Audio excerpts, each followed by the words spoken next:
বড় বোর্ডটাই করবো, তাহলে এখানে করবো না। তাহলে যেটা বলছিলাম যে আমরা হচ্ছে টোটাল 120 থেকে 150টা ফেলবো আমরা শিখবো। তো আমরা হচ্ছে 26টা টোটাল করেছি, আজকে 27 থেকে শিখবো, ঠিক আছে? দেখো এখানে ফেজাল ভার্বের লিস্টগুলো আছে, প্রত্যেকটা কিন্তু প্রচণ্ড ইম্পর্টেন্ট, এবং এইগুলো মাধ্যমিক 9, 10 উচ্চ মাধ্যমিক সব জায়গাতেই কিন্তু পড়ে, ঠিক আছে? Phrasal verb. আর 27 নম্বর দেখো কাম অ্যাবাউট। কাম অ্যাবাউট মানে হ্যাপেন বা ঘটা। How did the accident come about, এরকম টাইপের। কাম অ্যাক্রস মানে মিট, দেখতে পাওয়া বা সাক্ষাৎ হওয়া। তাহলে কাম অ্যাক্রস মানে হি কেম অ্যাক্রস এ লেম পারসন, এরকম টাইপের হয়। 29 নম্বরে কাম অ্যাট। কাম অ্যাট মানে হচ্ছে নাগাল পাওয়া, উইদিন দ্য রিচ, নাগাল পাওয়া। তোমরা সেই শিয়ালের গল্পটা পড়েছো, হ্যাঁ? ওই আঙুর ফল পেতে পারেনি বলে বলেছিল গ্রেপস আর সাওয়ার, আঙুর ফল টক, ঠিক আছে? তো সেটা হচ্ছে কাম অ্যাট, ওখানে আছে। এটা একটা ফেয়ার ভাব, সুন্দর ফেয়ার ভাব। তারপরে 30 নম্বর হচ্ছে কাম বাই। কাম বাই মানে হচ্ছে গেট, পাওয়া। আর 31 নম্বর হচ্ছে কাম ডাউন। কাম ডাউন মানে হচ্ছে decrease. The price of banana has come down, তাহলে কলার দাম কমে গেছে, এরকম টাইপের হয় এটা। ডিক্রিজ মানে কমে যাওয়া। এবারে 32 নম্বর হচ্ছে কাম অফ। শুধু একটা off, O F, double F নয় কিন্তু। কাম অফ মানে হচ্ছে বর্ন, জন্মগ্রহণ করা। যেমন Rabindranath Tagore came of a rich family, Rabindranath Tagore একটা ধনী পরিবারে জন্মগ্রহণ করেছিলেন। তারপরে হচ্ছে 33 নম্বর, 33 কাম আউট। কাম আউট হচ্ছে পাবলিশ, প্রকাশিত হওয়া।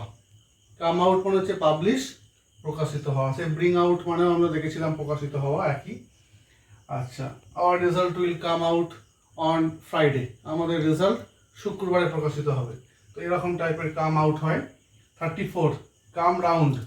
কাম রাউন্ড মানে হচ্ছে আরোগ্য লাভ করা, রিকভার। কাম রাউন্ড মানে আরোগ্য লাভ করা, মানে সুস্থ হওয়া, ভালো হওয়া। কোনো শরীর কারো অসুস্থ ছিল, সে ভালো হওয়া, সেটা হচ্ছে কাম রাউন্ড। এবার 35 ক্রাই ডাউন। ক্রাই ডাউনটা এটা খুব ইম্পর্টেন্ট একটা ফেজাল ভাব, সেটা হচ্ছে নিন্দা করা। ক্রাই ডাউন মানে কি? নিন্দা করা। নিন্দা করা ইংরেজিটা হচ্ছে ডিক্রাই। ডোন্ট ক্রাই ডাউন আদার্স, কারোর নিন্দা করো না, ঠিক আছে? তো এটা একটা বাক্য ব্যবহার করা হলো। এরপরে 36 ক্রাই আউট। ক্রাই আউট মানে কি? সাউট, চিৎকার করা। ক্রাই আউট, চিৎকার করা। হি ক্রাইড আউট ফর হেল্প, সে সাহায্যের জন্য চিৎকার করে উঠল। আচ্ছা, এরপরে কাট ডাউন। কাট ডাউন মানে হচ্ছে রিডিউস, কমানো। কাট ডাউন মানে কি?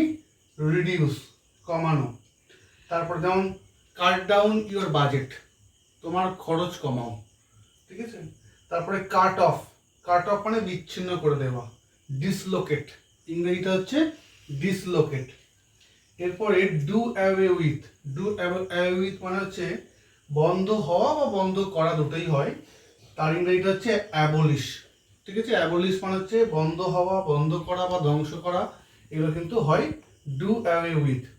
এরপরে ডিল ইন। এই ডিল ইন দিয়ে দুটো আছে, অনেকে এটা গুলিয়ে ফেলে। একটা ডিল ইন আর একটা হচ্ছে ডিল উইথ। সবসময় মনে রাখতে হবে, যখনই ইন থাকবে তখন সেটা বিজনেস থাকবে। আচ্ছা, তোমরা একটু দেখে নাও, বিজনেসের মধ্যে ইন আছে না? BUSINESS, IN আছে না? তাহলে এটা ইন। ইন থাকলে বিজনেস, মনে রাখতে হবে এটা। তাহলে বিজনেস মানে ব্যবসা করা, তাহলে ডিলিং মানে ব্যবসা করা, এটা মনে রাখার ট্রিক্স। আচ্ছা, আরেকটা হচ্ছে ডিল উইথ। ডিল উইথ মানে হচ্ছে বিহেভ, ব্যবহার করা। ডিল উইথ মানে বিহেভ, ব্যবহার করা। এবার 42 নম্বর হচ্ছে ড্র অন।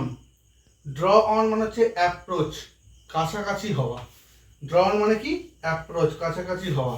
যেমন পূজা ভ্যাকেশন ইজ ড্রয়িং অন, তাহলে পূজা ভ্যাকেশন কাছাকাছি আসছে, এরকম। Drive away. ড্রাইভ অ্যাওয়ে মানে হচ্ছে টার্ন আউট, বিতাড়িত করা। তাহলে এই যে আমরা আজকে 27 থেকে 43টা করলাম, এরপরে আমরা আরও করছি, আরও আমরা দেখছি। মোটামুটি আমি আগেই বলেছি, ফেয়ার ভার্বের কিন্তু কোনো বিকল্প নেই, এখানে মুখস্থ ছাড়া কিন্তু কোনো উপায় নেই। প্রত্যেকটা ফ্রেজাল ভার্ব ভালো করে মুখস্থ করতে হবে, রেগুলার পড়তে হবে, এবং এগুলো রেগুলার প্র্যাকটিস করতে হবে। তাহলে কিন্তু মাত্র 120টা থেকে 150টা করলেই কিন্তু সমস্ত পরীক্ষা এগুলো কমন আসে। ঠিক আছে, ভালো করে লিখে নার্ভাস করেন। দেখ তাহলে 44 নম্বর দেখো তোমরা, 44 নম্বর প্রিয় ভার্ব, এটা হচ্ছে ইম্পর্টেন্ট একটা প্রিয় verb. Fall on, fall on মানে হচ্ছে অ্যাটাক, আক্রমণ করা। তাহলে ফল অন মানে কি? অ্যাটাক, আক্রমণ করা। 45 নম্বর, সেখানে ফল আউট, ফল আউট মানে হচ্ছে কোয়ারেল, কোয়ারেল মানে কলহ করা বা ঝগড়া করা। ফল থ্রু, ফল থ্রু মানে হচ্ছে ব্যর্থ হওয়া, ফেল। 47 ফিল ইন অথবা ফিল আপ, দুটো একই মানে। ফিল ইন বা ফিল আপ মানে হচ্ছে কমপ্লিট, পূরণ করা। আর 48 হচ্ছে ফাইন্ড আউট মানে খুঁজে বার করা, সেটা হবে ডিটেক্ট, ডিটেক্ট মানে হচ্ছে খুঁজে বার করা। আর 49 গেট অ্যাট, গেট অ্যাট মানে আমরা আগেও করলাম একটা, রিচ অ্যাট মানে নাগাল পাওয়া। 50 গেট অ্যাওয়ে, গেট অ্যাওয়ে মানে পালিয়ে যাওয়া, escape. 51 get down, get down মানে হচ্ছে নিচে নেমে পড়া, মানে ট্রেন থেকে নামা, বাস থেকে নামা, সেটা হচ্ছে গেট ডাউন, ডিসেন্ড। আর গেট ইনটু মানে ট্রেনে ওঠা, বাসে ওঠা, সেগুলো হচ্ছে গেট ইনটু, এটা অ্যাসেন্ড, ঠিক তার উল্টোটা, একটা গেট ডাউন আর একটা হচ্ছে গেট ইনটু। 53 নম্বর হচ্ছে গেট আউট, গেট আউট মানে হচ্ছে কাম আউট, প্রকাশিত হওয়া বা বাইরে যাওয়া। অনেক সময় বলা হয় না get out from my side, বেরিয়ে যাও আমার সামনে থেকে। তো এইগুলো হচ্ছে, এটা হচ্ছে এই ফেয়ার ভার্বটা ব্যবহার করা হয়, গেট আউট। এটার ইংরেজিটা মানে ইংলিশ স্পেলিংটা হচ্ছে কাম আউট, প্রকাশিত হওয়া হয়, বাইরে যাওয়া হয়। 54 গেট ওভার, গেট ওভার মানে হচ্ছে ওভারকাম, অতিক্রম করা। He has get over his bad time আর লিন পেজ, সে লিন পেজগুলো সে ওভারকাম করেছে বা অতিক্রম করে এসেছে। এবার 55 হচ্ছে গেট আপ, গেট আপ মানে হচ্ছে ঘুম থেকে উঠে পড়া, rise. I normally get up at 5 in the morning, আমি সাধারণত সকাল 5টার সময় ঘুম থেকে উঠে পড়ি। ঠিক আছে, এবার 56 এটা হচ্ছে গিভ অ্যাওয়ে, গিভ অ্যাওয়ে মানে বিতরণ করে দেওয়া বা দিয়ে দেওয়া। হ্যাঁ, give away the chocolates among the students, তাহলে ওই ছাত্রদের মধ্যে চকলেটগুলোকে বিতরণ করে দাও, এটা হচ্ছে গিভ অ্যাওয়ে, এটা হচ্ছে ডিস্ট্রিবিউট। আর 57 এটা হচ্ছে গিভ ইন, আজকের লাস্ট এটা 57 গিভ ইন, এটা হচ্ছে ইয়েল্ড আর সারেন্ডার। ইয়েল্ড মানে হচ্ছে বর্ষতা স্বীকার করা, আর সারেন্ডার মানে হচ্ছে ধরা দেওয়া, দুটোই হচ্ছে গিভ ইন। ঠিক আছে, তাহলে এই হচ্ছে আজকে 57 পর্যন্ত। তাহলে আমরা 27 থেকে 57 এতগুলো আমরা করলাম। ঠিক আছে, তো আমি প্রত্যেকটা পরের দিন কিন্তু মুখস্থ ধরবো। ঠিক আছে, এবং এগুলো খুব ভালো করে পড়বি, যদি কারোর কোনো জায়গায় অসুবিধা থাকে সেটা আমাকে জানাবি। আর হচ্ছে বিশেষ করে এর যে ব্যবহারগুলো, বাক্যগুলো, এগুলো কিন্তু একটু একটু করে দেখে রাখা ভালো, বাক্যগুলোর ব্যবহার কেউ দেখে রাখলে সুবিধা হবে। ঠিক আছে, আজকে এইটুকু।